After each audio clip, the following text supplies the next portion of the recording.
Museums of fine art and their public.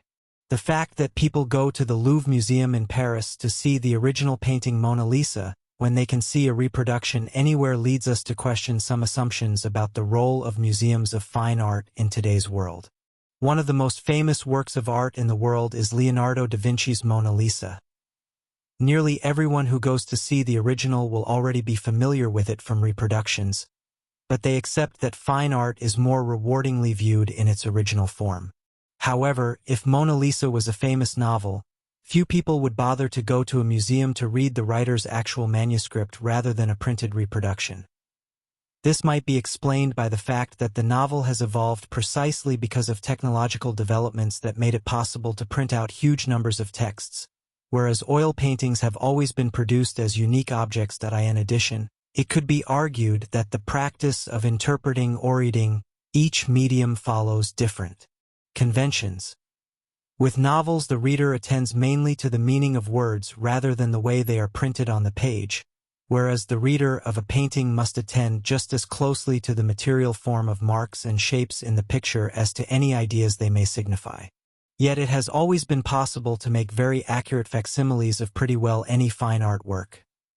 The 7 surviving versions of Mona Lisa bear witness to the fact that in the 16th century artists seemed perfectly content to assign the reproduction of their creations to their workshop apprentices as regular bread and butter work. And today the task of reproducing pictures is incomparably more simple and reliable with reprographic techniques that allow the production of high-quality prints made exactly to the original scale, with faithful color values, and even with duplication of the surface relief of the painting. But despite an implicit recognition that the spread of good reproductions can be culturally valuable, museums continue to promote the special status of original work. Unfortunately, this seems to place severe limitations on the kind of experience offered to visitors. One limitation is related to the way the museum presents its exhibits as repositories of unique historical objects. Art museums are often called treasure houses. We are reminded of this even before we view a collection by the presence of security guards, attendants, ropes, and display cases to keep us away from the exhibits. In many cases, the architectural style of the building further reinforces that notion. In addition, a major collection like that of London's National Gallery is housed in numerous rooms, each with dozens of works, any one of which is likely to be worth more than all the average visitor possesses. In a society that judges the personal status of the individual so much by their material worth, it is therefore difficult not to be impressed by one's own relative worthlessness in such an environment. Furthermore, consideration of the value of the original work in its treasure house setting impresses upon the viewer that, since these works were originally produced, they have been assigned a huge monetary value by some person or institution more powerful than themselves. Evidently, nothing the viewer thinks about the work is going to alter that value, and so today's viewer is deterred from trying to extend that spontaneous, immediate, self-reliant kind of reading which would originally have met the work. The visitor may then be struck by the strangeness of seeing such diverse paintings, drawings, and sculptures brought together in an environment for which they were not originally created. This displacement effect is further heightened by the sheer volume of exhibits. In the case of a major collection, there are probably more works on display than we could realistically view in weeks or even months.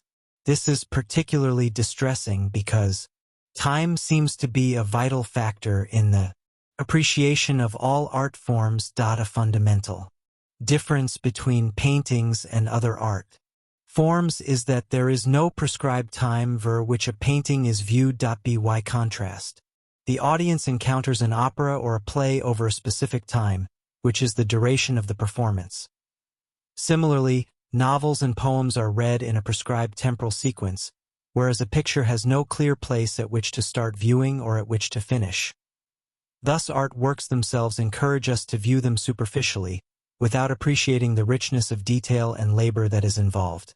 Consequently, the dominant critical approach becomes that of the art historian, a specialized academic approach devoted to discovering the meaning of art within the cultural context of its time.